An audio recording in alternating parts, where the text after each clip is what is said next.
to the Fantasy Footballers Podcast with your hosts, Andy Holloway, Jason Moore, and Mike Wright.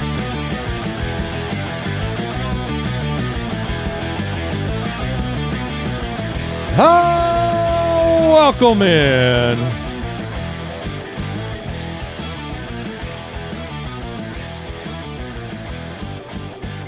The Fantasy Footballers, Tuesday, June 16th. Welcome into the show.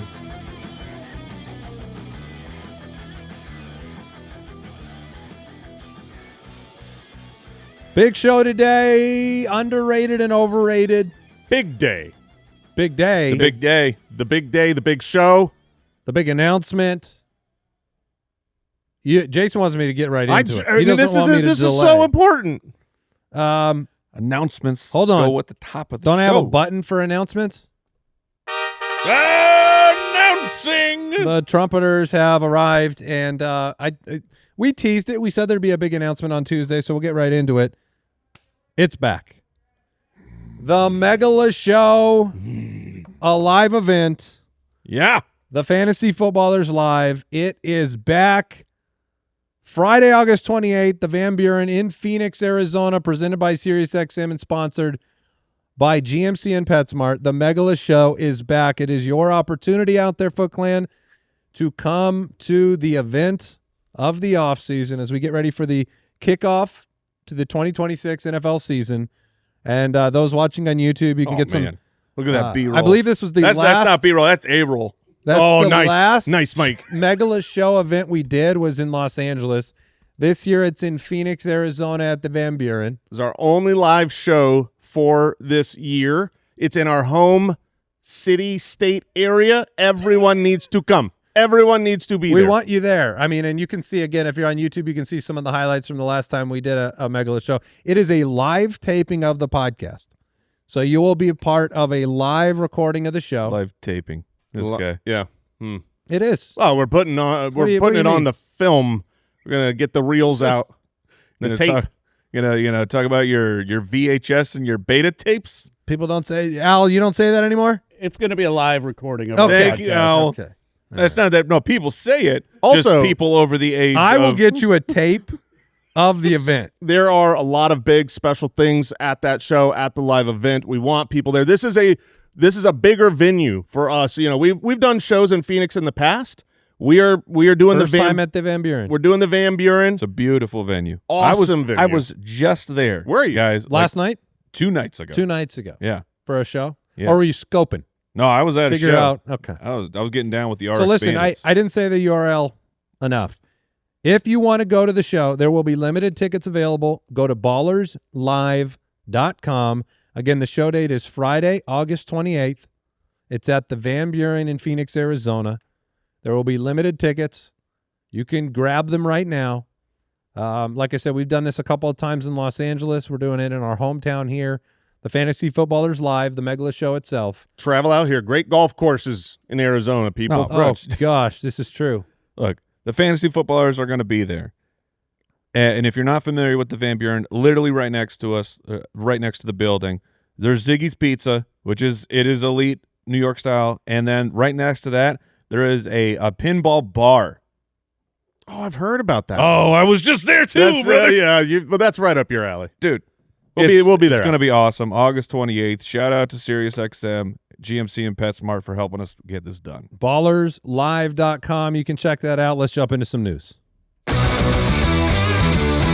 News and notes from around the league. The Broncos and head coach Sean Payton agreed to terms on a 5-year extension going through 2030. Sean Payton staying in Denver. Makes sense. Broncos head coach Sean Payton said Bo Nix will be a full go at training camp. But the question on Bo Nix is he overrated or underrated? Because we're going to answer that one on today's show. Stay tuned. No, that's on today's show? Yes, sir. Uh-oh. Yeah, we have a fun, Rated. a really fun segment today because we have to draw a line in the sand on all these questions, and unfortunately our staff is doing a good job in making the questions very, very hard for today's underrated and overrated. I can tell you some of my answers, all of my answers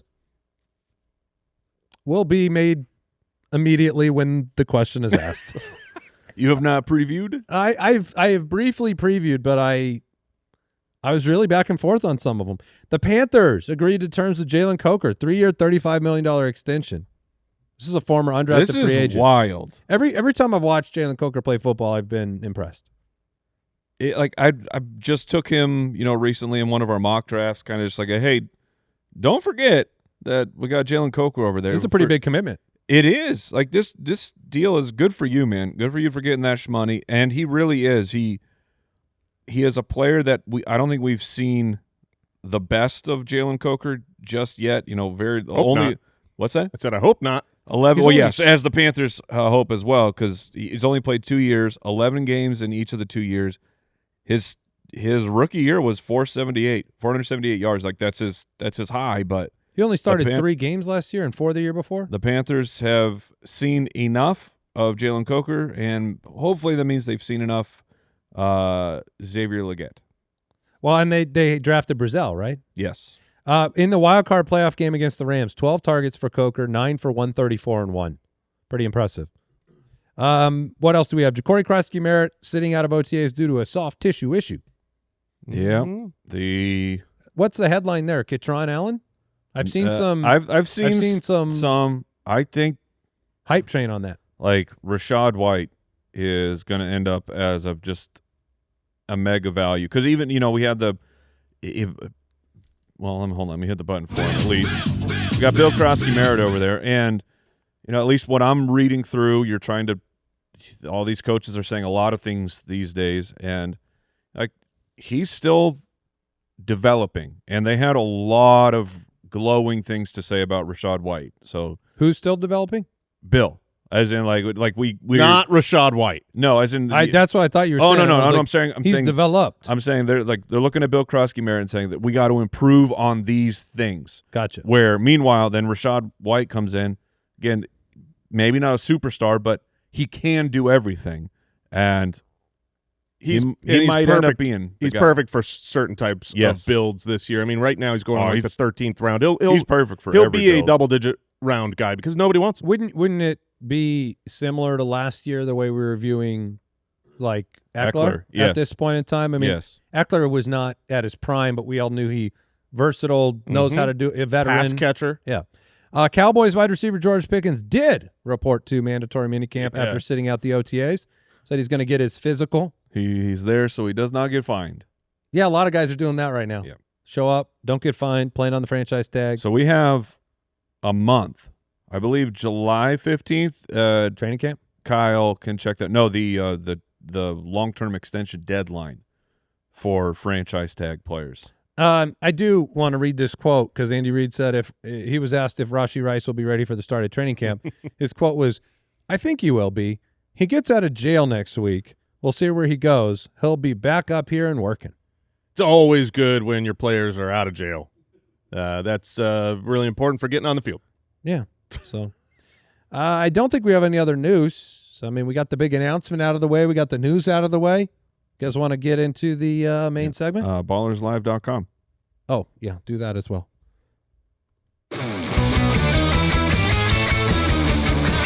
Underrated or overrated?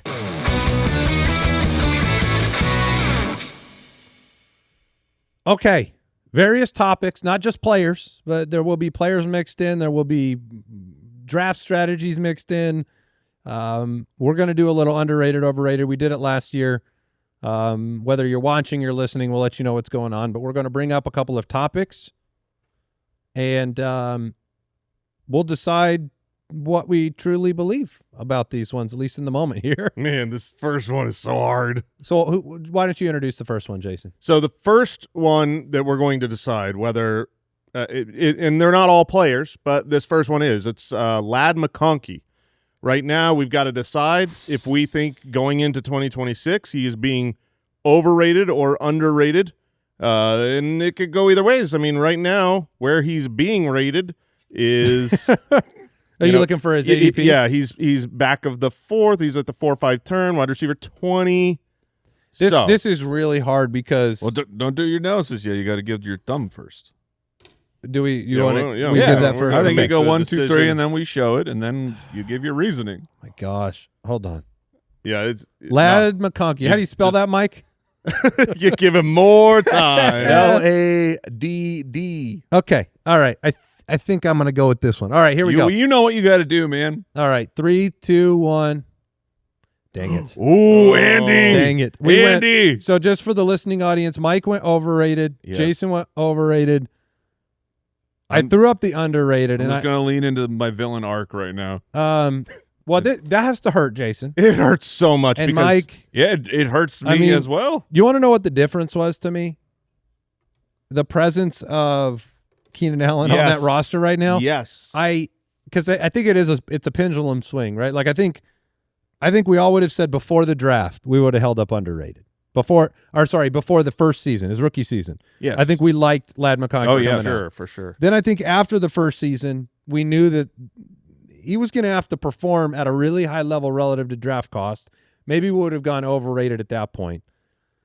But I guess I think he's 24 years old, and if there's no Keenan Allen, I think maybe you could see him return to somewhere much closer to the wide receiver 12 finish from 2024 than the wide receiver 28 finish of last year.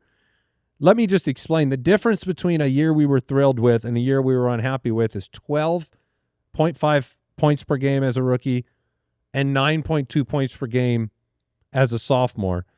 All the major numbers went down. I think we all understood he was a huge bust in the draft. But I like Mike McDaniel. I like no Keenan Allen there, and then I'll change it to overrated if he's back. Yeah, But this is, I mean, he's in select company still. Over the last decade, he's one of 7 wide receivers with 200 targets, 1,900 receiving yards, and 13 touchdowns in the first 2 years. There's only been 7 guys that have done that.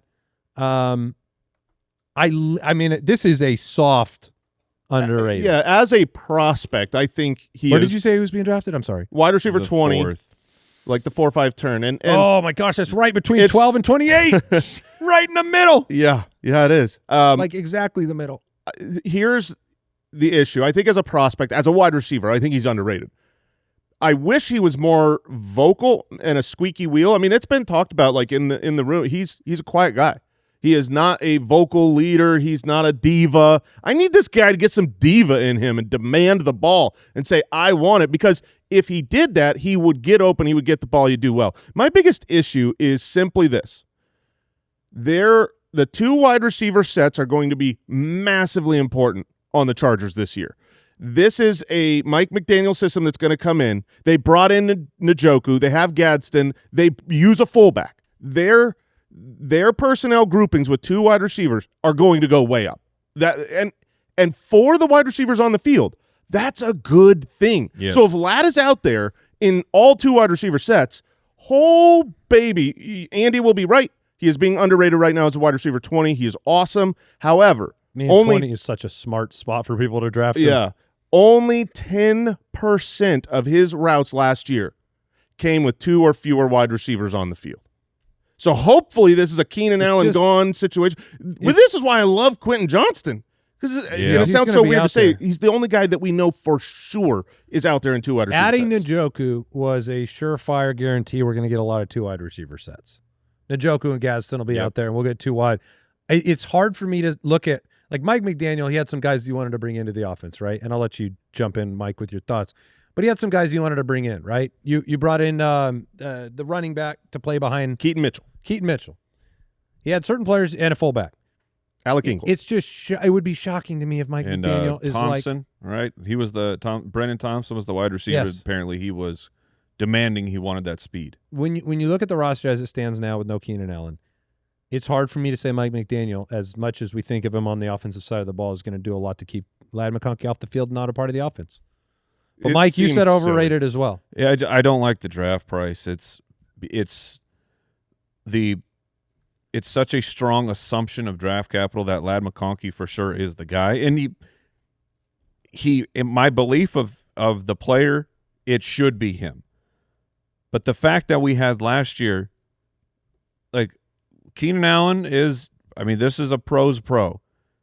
But you're a second-round rookie who just put up over 1,150 yards, performs in the playoffs, and then they're just like, yeah, But Keenan Allen, we got Keenan Allen in his 30s. We're going to play him over you. I will say this. It's very weird. Keenan Allen targets per route run was significantly better than Ladd. Keenan Allen yards per route run last year was also significantly better. Keenan Allen's a GOAT.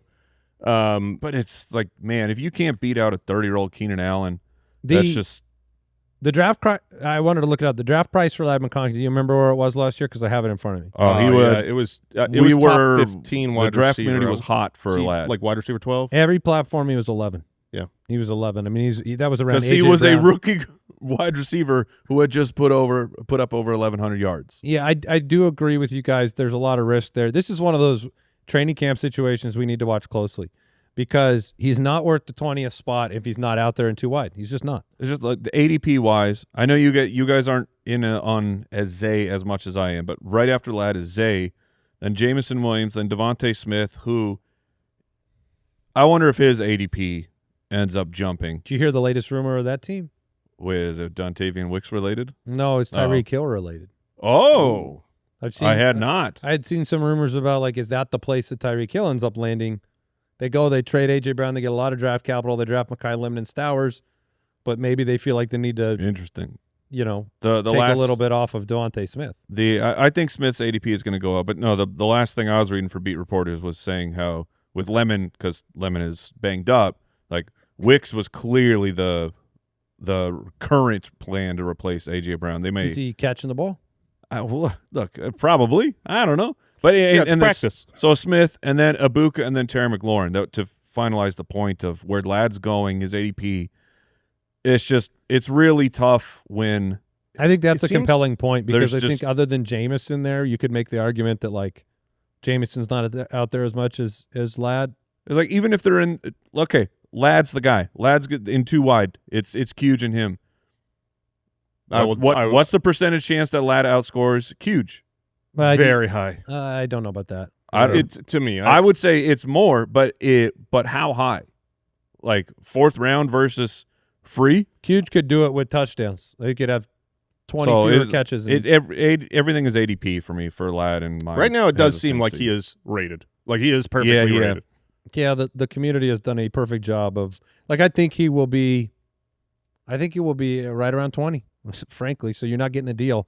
We'll take a break and we'll get into some more.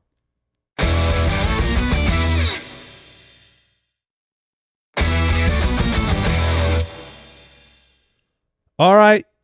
We did our first underrated, overrated. The second one is home road splits. So how much do you care about home road splits for a player? Home road splits, underrated or overrated? Okay. You got your I've got mine. I've got mine. 3, 2, 1. All right, we got Andy and Jason with overrated, Mike with underrated. I will say this. If you had told me this was like dome outdoor splits, I would have answered differently.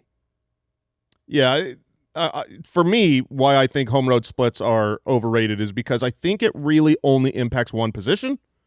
You're not really going to be making massive starts like decisions on your wide receivers, on your running backs based on, like, if you've got a running back, you don't really get a chance to be like, well, you can be more excited. Oh, he's at home, so great. Maybe he'll do better, but you're going to start him. The quarterback is like, okay, I'm streaming the position. I need to know. And then I'm looking at home road splits. I am, and I think they can be valuable there. But the big truth is it's chaos, and chaos usually comes back to normal. So even guys who for a while have big home road splits, oftentimes then it evens out. You see that with Jared Goff. Like, in 2022, he was a plus 10 points a game more at home than on the road. Last year it was, 4 points. The year before, 3.4. Yeah, I agree that the chaos does, we have stats that they regress to the mean and things like that. But I'm just saying, I'm speaking more of like one-offs of like when I'm doing my analysis of, I would much rather my offense be at home. Like I want that home cooking with the refs. I want the crowd to be quiet when my players are at home. Auxiliary guys they're much better at home. This is just part of competitive sports. Is that something you actionably you just start set decisions a lot based off of that? I would say is that a flex spot thing or a streaming quarterback thing? Yeah. I lean into it. I mean, I do pay close attention to when teams are in controlled weather environments. Yes. Which, as a person who still enjoys watching games that have chaos, Not with your fantasy players. I still predictability changes when I don't have to worry about swirling winds or rain or sleet or snow, even if it's fun to watch. I pay close attention to that. That will be a difference maker for me frequently, is if I think my guy's going to be in a controlled environment where it's very, I mean, we look at this, home road, we look at dome games, we look at obviously defensive matchups a lot. Those are all things that go into the start sit tool every single week. Yeah, you look at everything, but I would say that the home road, I agree, Mike. Obviously, I would prefer my guy at home than on the road, unless you're Tyreek Hill, who always dominates on the road. So weird. But at the same time, when I'm looking at picking up a matchup or making a start of the week or whatever, or if I'm building the DFS lineup, I think the defensive matchup I would put above it. The Vegas over-under I would put above it. Those type of things. So I just think it's not that huge. 0 running back draft strategy. Underrated or overrated, if you don't know what that is. Managers kind of drafting and avoiding running backs in the early rounds, bet on a bunch of guys later that have the opportunity to step up into roles that matter, and then it's leaning into the predictive nature of the chaos of the running back position. It's the position that just they get hurt, and it's to project a full 17 games for any running back is just you shouldn't do it. You should never project 17. Well, and if you did that this last year, it worked really well. Yes, it really did. Yes. But it is chaotic. So this one is equally hard is to this my one tough heart. for you? It's not tough, but I hate my answer. All right, underrated, overrated, 0 RB strategy, 3, 2, 1. Underrated, baby. Okay, I'm the only one that answered overrated. Both of you guys said underrated. And it's the year really matters. You got to be paying attention to the 0 running back. Shout out again to Sean Siegel, anti-fragility, this type of stuff. It's the market and knowing who's where you're investing so much in your first round running back. It's the position that gets hurt the most. It's risk reward, right? Because everything of Christian McCaffrey last year, the entire discourse is just, does Christian McCaffrey get hurt? Because if he doesn't get hurt, then he is the greatest pick in fantasy football. If he does get hurt, we all go, oh, we should have seen it come in, and then everyone's, I told you he was going to get hurt. And because it's your first rounder, it's just devastating to your team. And meanwhile, while those running backs are getting hurt, there's running backs on the waiver wire or backup running backs that you're stashing that just gain value. And this year in particular, because everyone stayed healthy last year. Which, by the way, everyone stayed healthy to the tune of the first 13 running backs, all but one played 15 or more games. Yeah, and honestly, that's ridiculous. They're almost all just sitting the last week. The guys that played 16 games this year, almost everybody was just sat the last week of the season, and it wasn't injury, and it was week 18 when we weren't playing fantasy. And look, we've certainly seen years where it's been a terrible decision. We had the Zamir White, Zach Moss, Jerome Ford, Rico Dowdle year. This is Dallas Rico Dowdle, not last year when he was relevant for a while. Hey, Dallas second half Rico was great. Second half of the second half, maybe. Yeah. But listen, here's one of my problems with it. We all acknowledge we acknowledge the running back is fundamentally crucial to fantasy. B, very difficult to find running backs beyond the draft on the waiver wire. You fight for a couple of them. It doesn't happen very often where they're difference-making backs that weren't drafted.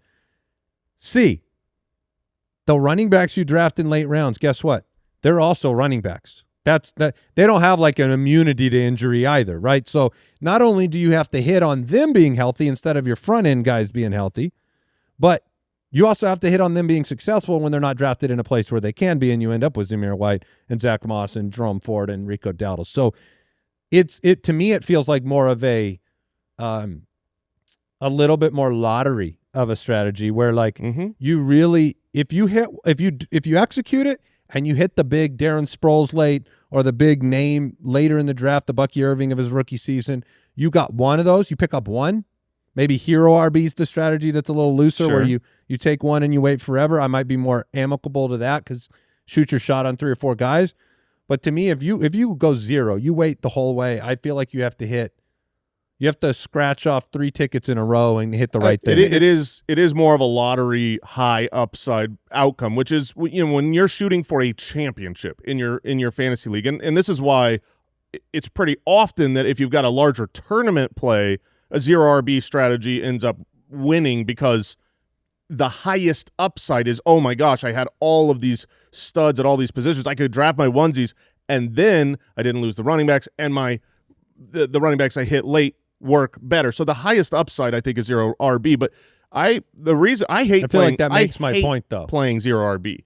I don't enjoy it as much because you really have to, the first part of the season is just brutal while you're trying to scratch and claw and wait for these injuries and get the right guy or have your guy pop off.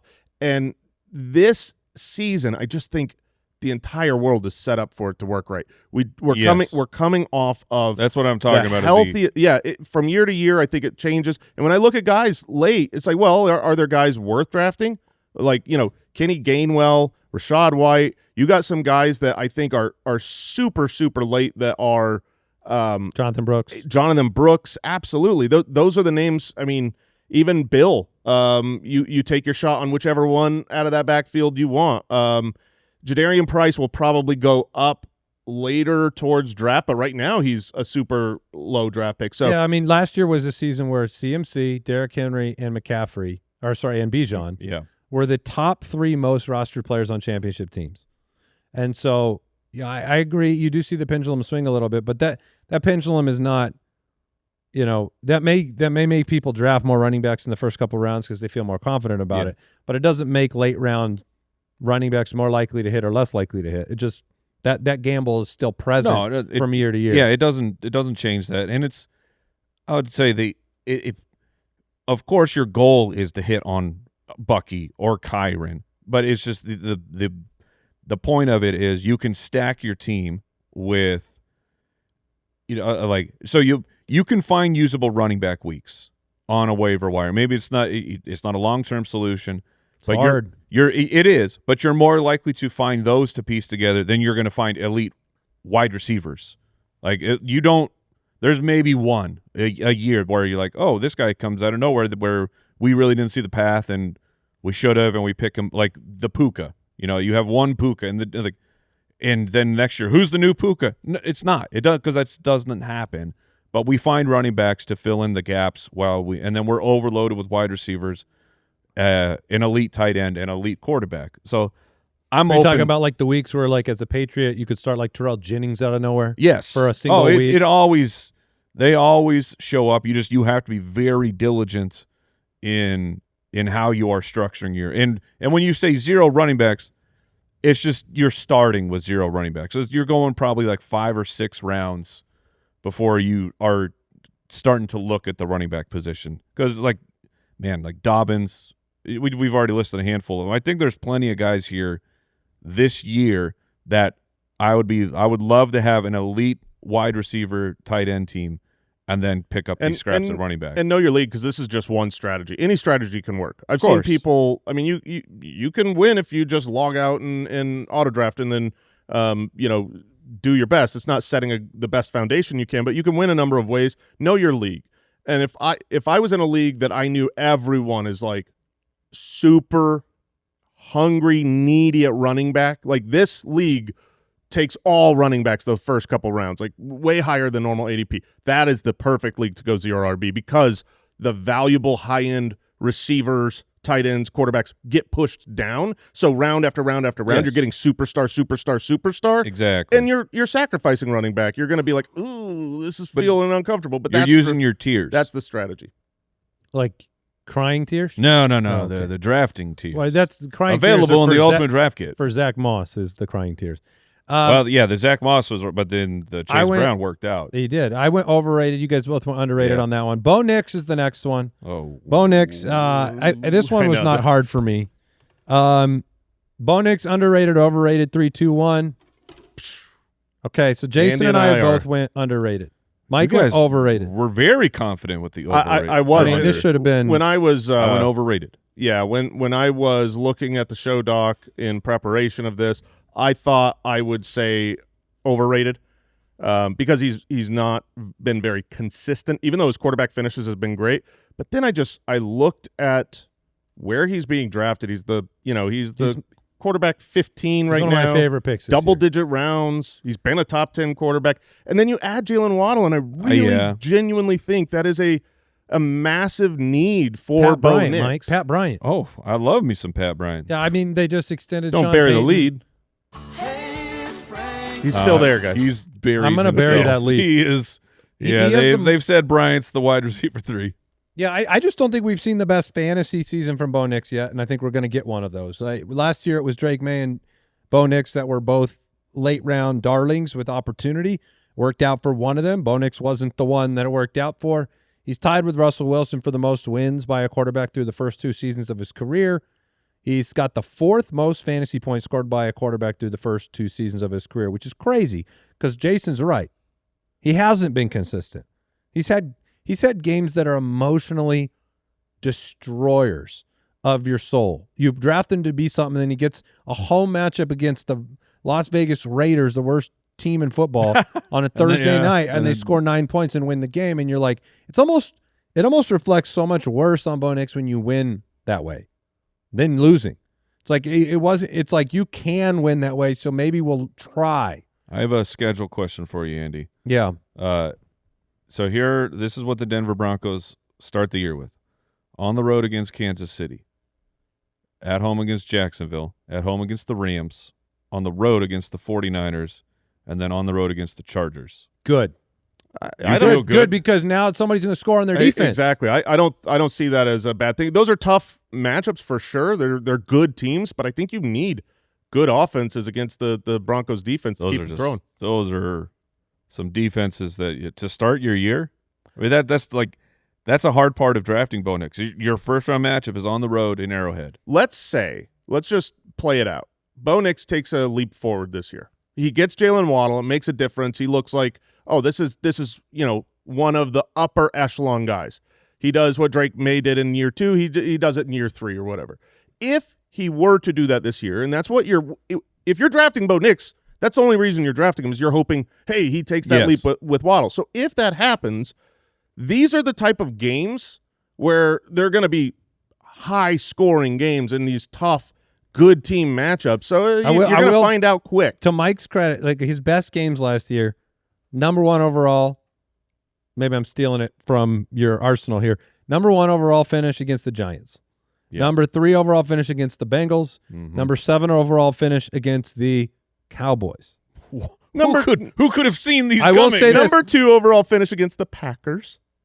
Yep. What week was that? 15. It was post Micah Parsons. Yeah, that was when they were toast, he also had weeks of 27 and 25 overall against Tennessee and Las Vegas. So that's been the problem. He makes weird throws sometimes, weird decisions, and doesn't perform when you expect him. By the way, I say all that. Last year's quarterback 6 in fantasy, Bo Nix. Yeah, but look, the points per game he's at 17.9 points per game. That was under what he did as a rookie, and yet a higher overall finish at quarterback. The quarterback, Zay Flowers. I mean, when I look at the ADP on Sleeper right now, you got Bo Nix, and then going after him is Jordan Love, Jared Goff, Malik Willis, Baker Mayfield, Tyler Shuck. I don't want any of those guys. Bo Nix. Yeah. Yeah, you said you wouldn't, right? I would. Really? Those are all guys I would not take. Those are all 100% because Bo guys I Nix's would not upside take is over so Bo much Nix. better than all those guys. I would take the shot. Week 1. You're gonna put Jordan Love as your starting quarterback over Bo Nix? It's possible. Wow. But I was like Goff, Malik Willis. You stood by your thumbs down, man. Yeah. Wasn't there a time when Bo Nix was last year? I thought you were into this. Yes, last year Bo Nix was very interesting, and then he does all those things you were talking about, and yet among 38 qualifying quarterbacks with 200 or more dropbacks, he was 30th in off-target rate. Like that's horrifically bad. When he's pressured, he was tied with Shedeur Sanders and J.J. McCarthy in yards per pass attempt. Like he is the best quarterback on the Broncos. Like I think they probably go to the Super Bowl if he wasn't unfortunately hurt. But for fantasy purposes, He was a C in consistency, 41% of Yeah. the time above 20 points. What Which, was by it? the way, Kyle just shared 33% of his Yeah. points came in those 3 games you talked about. Jordan Love was at 29% though, so I'm still going to take Bo Nix. Mhm. Sam LaPorta. Sam LaPorta. Oh man, we have to. I'm glad we're This doing is this not one. Nice. I'm glad we're doing this one. It's easy for me. Oh, it's so easy. Well, I know your answer. course. probably. Oh, I It's don't the have an easiest- answer it's the yet. easiest Take a answer second, of Mike. all It's all time. right. Take your time. That's LaPorta. LaPorta. Okay. Is that now you ready? Yeah, I'm ready. Sam LaPorta, 3, 2, 1. Underrated. Ba-bang! Oh, I'm so happy that this is the only one. Underrated. Me that and I'm Mike both went underrated. Jason with overrated. Only one I'm alone on is the one that I'm clearly very right on. Okay. Clearly. There's no point to LaPorta. I mean there's no point to LaPorta. There's no point point? to LaPorta. There's no point to Sam LaPorta. Last year, before that is so insulting. before he got injured, Oh, you're and talking he about was- his he was tight a- end 6, 4, 4, yes, 4. thank you. Keep going. Tell me the great No, numbers. then he got hurt. No, I know. I know he got hurt, but I'm saying on a per game basis. On a per game basis, he was a B in consistency. That's not bad. 75 for 923 and 6. Boom. Oh, everything sounds good. He scored like 9.6 fantasy points per game and half PPR. 9.7. No, I apologize. I did say like, so I was right. I stand by it. Travis Kelce was 9.1. Travis Kelce. Right. Who was like the tight end 3, right?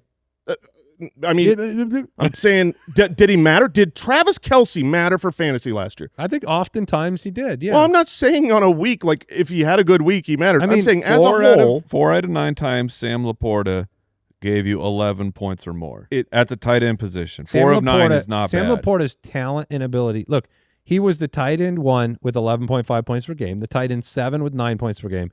He was better than that last year at 9.7. I think, look, underrated, overrated can be interpreted in lots of different ways. I think it's totally fine for you to say overrated for like your view of the tight end position in fantasy is never going to afford Correct. the selection of Sam LaPorta. Never. But I do think that there are other situations where there's 2 conversations. There's who am I willing to draft at tight end? And maybe that list is 4 guys really high and no one else. I think my tight end tiers are now it's the elite guy. Well, the super elite, which will be McBride and Bowers. Then I'm going to put the elite. I'm going to put the elite young guys of Warren and Mr. Loveland. I got the injured guys next. I'm going with Kraft and Kittle. But then right after that is going to be LaPorta for me. I don't know if Fannin worked into there anymore. Or yes, Fannin. But yes, he is. But to finish the point, there's the tight ends you draft, but the tight ends you'd be happy to start after the draft. And I'm just saying, like, LaPorta is a guy that I would feel good enough putting into my lineup every single week. Yeah. Trey McBride had the best season of his career under Petzing last year, who's now taking over in Detroit. I think underrated because of the injury and the fact we basically lost the season where he was actually performing better than his sophomore year. Yeah, and my point is he performed very well. He was very fine. And the difference between him and most of the other guys or just streaming the position is really not impactful. It's not going to win you a championship, that level of difference. Maybe it'll be easier, but who are you giving up to draft Sam LaPorta? Justin Herbert, Brian Thomas Jr., J.K. Dobbins. I'm just saying you get chances at someone no that matter makes who a you difference. draft, you were giving up the chance to draft Dobbins. No matter who you draft in the entire draft. I'm just saying that when I went through the things to remember and looked at how the difference between the tight end 2 and the tight end 12 last year, it just didn't make an impact in fantasy football. If you didn't have the elites, it really didn't matter. And so I want to take more shots on guys that could break out. I'll tell you, last drafting year- Brian Thomas Jr. did impact your team last year. He did. Well, that cost you Like a an deep arm. impact, Yeah, but like an that's- asteroid. That's not a mid-round pick last year. last year, I was just looking. Like he was a higher points per game than Warren, higher than Fannin, higher than Loveland. I will say this. New idea here for just a brief moment. New idea for the tight end position. What if the impact of not having to stress out of your brain every week on who you're going to play at that position, your level of, you talk about the fact you're in too many leagues when you get to waiver wire day and you're like, I don't want to do it. Mm-hmm. I think there is a value to be said. There's a net effect of not, like I know this from trying to stream the quarterback position. You can do it. You can do it with tight end. but it's not the funnest thing, and you miss a lot. So maybe there's a little bit of value in being able to start a guy every week that plays 100% of snaps. Maybe he's not giving you league-winning points, but 9.7 is going to put you right. You got a guy for the spot, and then you can focus on all the other decisions you have for your team. I get it. throwing it out but there. I'm just saying you can get. I mean, Fannin was off a waiver wire, basically scored the same. Dallas Goedert scored way more on a per game basis. Are you super in on him? Underrated? I mean, probably. Okay, have at him. What are you doing with tight end, I guess, is my question. He's taking just straight Because I zeros. was going to say straight zeros in the As soon position. as Warren gets Like, who are drafted, you he's starting? like, well, I'm going zeros. Yeah, let's say you don't get your top 4 dudes, the only ones that matter in fantasy. Yeah. Who are you playing at the position? I Don't say, I'll find next year's Fannin and sign him, and I'll be set. Because you... No, I will go super, super late. Whoever is, I mean, Dallas Goedert is super late, double-digit rounds. Dalton Schultz, the difference between Dalton Schultz, who can't run, is slow as molasses, and Sam LaPorta is probably not big an impact on my actual fantasy team. You just play Schultz every week? I'll get Travis Kelce. Travis Kelce is a legit Travis option. Kelce is so late in the draft. He's undrafted. He's tight end 19. Is your league drafting 19 tight ends? Just grab Travis Kelce. See, and this is why I'm not drafting Sam LaPorta. Well, it's where it's left up to interpretation. Because when I talk about Ladd McConkey and Sam LaPorta, I'm also talking about the players' potential and their upside. I'm not just talking about their draft cost. Is Sam LaPorta underrated for fantasy? I think there's a possibility. I think so. He finished number 1. I think Is Kyle Pitts underrated for fantasy? No. I mean, He finished number 2? No. I mean, I don't. That's not number 1, Jason. I think I'm just saying. It's I don't the know. Same logic of argument, but I'm wanting to you keep have us intellectually you honest. have to pay a lot more for Pitts, and I don't believe the same thing about Kyle Pitts 5 years into his year as I do LaPorta, or the offense. So yeah, there's nuance to it. We'll take a break. We'll come back with some more awesome debates.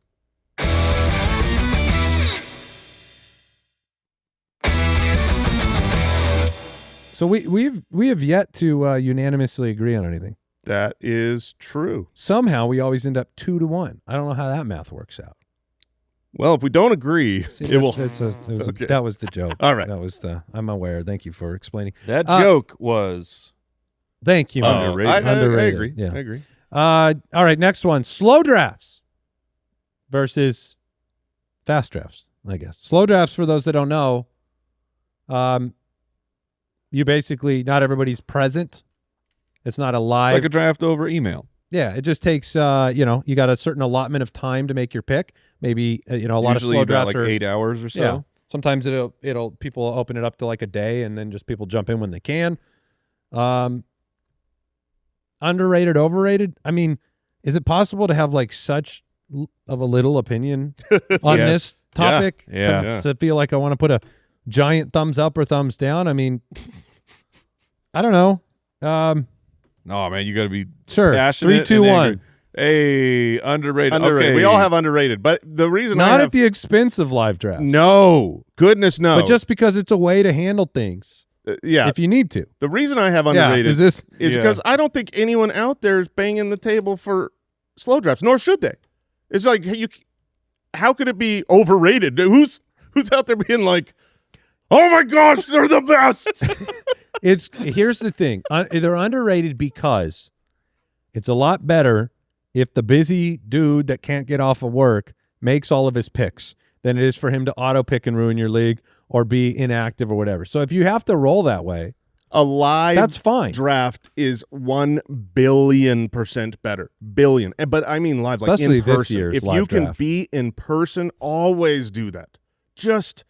That is so important. I mean, I think most people out there, their main league, I think they try to get together. I know we do in our league of record, and it makes it all matter so much more. It is a billion times better. If you're just doing a online chat room thing and Sometimes it's all you can do. Sometimes it's all you can do. If you want to do a slow draft, do a slow draft. So we whatever. all agreed. Yeah. We all agree. Amazing. With zero passion. Breece Hall. More passion. More Breece Hall. energy. This one is brutal for me. Breece Mhm. Hall. Underrated or overrated? Freshly paid. Freshly minted. Gets to wear the green again. Underrated, overrated. Lucky. Breece Hall. All right, 3, 2, 1. Hey, we all went underrated. 3 underrated votes. Look at that. Look at us. I also hold this up for his head coach, who Wait, you think he's underrated? no, no. For his comments about a 3-headed monster. Yeah, I don't care about that because You he said, just gave Breece Hall the bag. they That's said the most perfect same thing to say. What last are you year. doing? He said it last year though. And he was doing it. he was. Braylon yes, Allen got he hurt. was. Braylon Allen got hurt. Yes, he was. They were on the way to doing it. I think that the addition of Geno Smith to this offense and what it means for Breece Hall and Garrett Wilson, the primary first read targets or checkdowns is just so important. I mean, Breece Hall has always scored his fantasy points through the air. I don't believe an ounce of the 3-headed monster comment. I'm with you on that. I also believe teams. It's amazing how we get to talk about the Jets because I feel like a lot of the arguments this offseason for the Jets have been on the basis of the addition of Geno Smith, whereas the arguments for all the teams that have had Geno Smith lately have been on the basis of the absence and removal of Geno Smith from the team. But that's the Jets right now at quarterback. I don't buy anything that their head coach is saying about that. That is a way to make the other two guys feel good. I think it is impossible to be overrated in New York. I think that's just part of the equation. The baggage that Breece Hall carries week to week is going to be viewed and seen in his draft spot that I just think is not going to rise. I was just looking at this. I got him the highest of the three of us by a lot. He's being drafted. I got him at 13. You guys are at 19 and 22. He's being drafted right now at the 3-4 turn, just behind Bucky Irving, who I would much rather have Breece Hall than Bucky Irving, just for the fears of what might fall apart for Bucky's career. The fact that he got paid a ton of money and now gets to be a pass catcher. Obviously last year there was a big disappointment with Genty. Genty was a bust because he was a first-round draft pick. He was a top 12 running back on a terrible team, and it came because of the dump-offs. It was his receiving work that happened to make it good. So if you're telling me I'm getting a guy who's being drafted as a mid-level RB2 who has burst and juice and 4th in explosive run rate, 9th in first downs, which is insane to me, ahead of Gibbs and Achane. I think he's under. Well, we all voted under. Yeah, maybe for different reasons. And Very I was talented. happy to be able to do this because I always loved Breece Hall and I have just hated him the last 2 years. His situation has looked bad. His draft cost has been too expensive. But I think we're finally to where it's like he's gonna be able to catch the ball and he doesn't cost what he did a couple of years ago. Did you guys see the Braylon Allen weight report? I heard he's bigger, stronger, faster than ever. All I heard was Is he 250? He said he was 250. So he's Brandon Jacobs. the Hulk. Is that what that is? I mean, he was already gigantic. He was an absolute monster of a man. And now you're going to play at 250? Brandon Jacobs played at 264. That's who it reminds me of. But he was 6'4". What's Braylon Allen's height? Braylon Island? What's Braylon's Island? Braylon Allen is... He's 6'1". Dude, I'm like... Regardless, I am very pumped. Please go in at 250, Braylon. I want to see what happens. He's 22? Oh my gosh. He is a baby. Yeah. But he's a man baby. Weighing 250. Mike is really enraptured by Braylon Allen's weight. He will lot. be humongous. It's all muscle. Put pads on him? Last one, league median. So for those that don't know, I know we'll be unanimous here. League median is the opportunity in your league settings to play not just against your one-on-one matchup opponent, but against the average score, the league median itself within the league. So you get two wins or 2 losses every week. It's something that Mike had played in one of his leagues for a long time. We had not adopted it, mostly because there'll be arguments we can bring up now. But underrated, overrated, the opportunity to have a little bit of control on your week, I think. And 3, 2, 1. Yeah. Yeah. We're all underrated. We all love median scoring. It is freaking fantastic. The only downside to the scoring is that your records look a little weird. Like that's it. It's like, oh, you're 23-3 3, you know. I think that people would argue, those like myself who were the more resistant, that it also takes a little bit of the, like we've always said, fantasy is a game where the gravity of the win or the loss, even if it happens in a way that you don't like it, which, by the way, league median exists mostly because when you score the second most points in the league that week, man, and you lose against the one team that scored more, and then that feels bad. And then the schlub who scored the second fewest points gets a win over the, and you're like, there is no justice in the world. It brings a little bit of balance and control and like your own destiny within your hands, because if you go out and do all the right things, you're not just at the happenstance of your opponent that was drawn that week. We're not actually playing, here's the secret, we're not actually playing defense against the other players. Right. You don't actually play them. It's all fake. It's a fantasy. It's a random matchup. It's a fantasy. And I so don't. to me, it rewards or balances the league much better, and it gives you something to root on. See, Yes. that's the big deal Thursday to night, me. I'm playing Mike. His top 3 players scored 10 zillion points. I might put my feet up or just go to bed and watch reruns on Netflix the rest of the week. Now I can give a crap about Sunday because I can still battle against the league median. We've said this before, but the reason league median came about is not the reason that I now love league median. It's not to balance the league or have it be a little bit more fair or hurt less when you have it does do those things. But the thing that it unexpectedly did once I know what you're instituted gonna say, yeah. is it gave you so much more to watch, to root for. More fun. That's what I thought you were going to say. Yeah, it's more that's fun. it. It's more fun. I now care about other people's matchups in my league way more. Yep. Because I'm like, I'm playing against multiple. It's just we more go fun. into Monday night and we're like, oh man, if this player for this team, lays an egg, the league median's not moving, or we're all paying attention to how each other can get an extra win. You can move in the standings more on a week-to-week basis, right? Like if things go your way and bounce your way. I don't know. I'm going to ask Al, though, because Al's back there in Deucer's Alley. Are you on the underrated side? Like you? For sure. You are. So 100%. You have liked it being added to both of our leagues. I love it. Okay. And I'll say any negatives that because I think a lot of people don't know about it or don't do it. Any negatives? Literally none. None. For me. Yeah. Yeah. And by the way, positives. that's a one-button click on Sleeper. On Sleeper. platform. So this is not just an isolated strategy. It's a great time of year. The way that we instituted it in our league was a 1-year trial. We were like, we didn't want to just say, hey, we're doing this. And sometimes you got the curmudgeons in your league that are like, no, that's not how we do it. Well, yeah, that's what it changes. Is changing the way you used to do it. But sometimes you can get those things across the finish line, across the goal line, if you go with the process of a 1-year trial. To where it's like, hey, we did that. That is what we did, and we knew we didn't put it into effect permanently. We said we'll try it for a year, and then we'll come back and vote again and see if anybody doesn't like it. And 2 weeks in, the entire league was like, "This is awesome." Did we have maybe one team that voted that they didn't like it or didn't want to keep it? No, I don't remember that. Did we even? I don't know. Vote again, or it was like did. I thought we formality. Was it really Josh? Was it Papa Josh? I think it might have been, yeah. If one, I think sounds about right. That's and he is the Andy Griffith of our. In the olden days.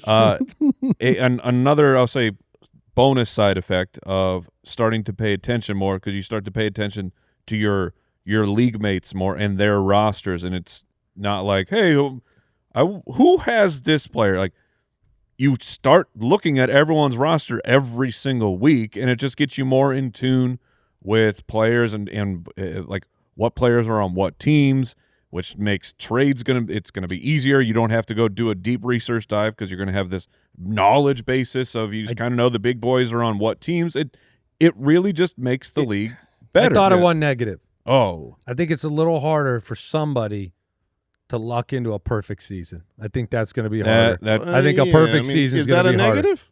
Is that I feel like lucking into a perfect season is you got to earn it. It's even harder now. And if you like to do amazing things, like you want to actually go truly do something that is special, then you go to ballerslive.com right now.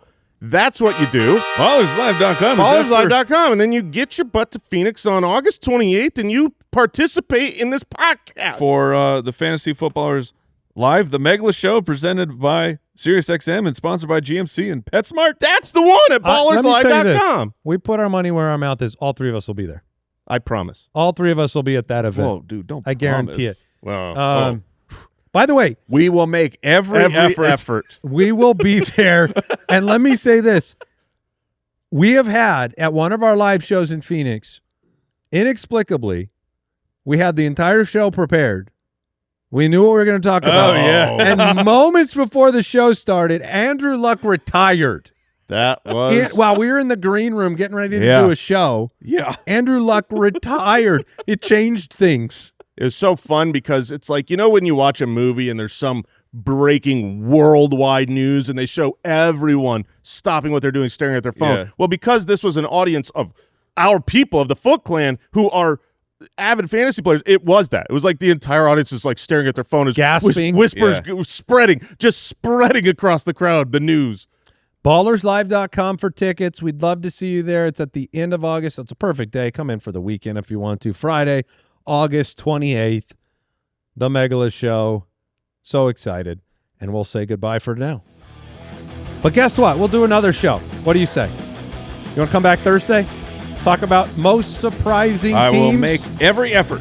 every effort to be here. All of my effort. What is this? Goodbye. It's a little dance.